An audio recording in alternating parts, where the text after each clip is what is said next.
All right, so we are done with the RX 300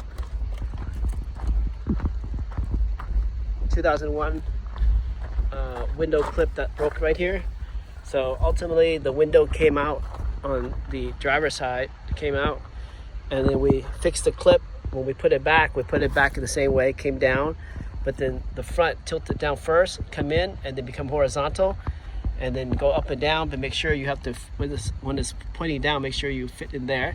Some silicone oil would be good right there, and then spray some of that, and then we lowered it down to this hole right there, tighten the 10 millimeters. The piece of metal can slide back and forth a little bit, and then while the glue is wet, it's still wet, and we brought it all the way up, and so we tightened the two bolts, brought it all the way up, so the window regulator is adding pressure right there, so letting it dry overnight. So that's done. So here are the parts that we needed. It'd be nice to have a pocket screwdriver, a 10 millimeter socket, a razor blade, a marker, and then these are the parts that broke. The razor blade took care of that.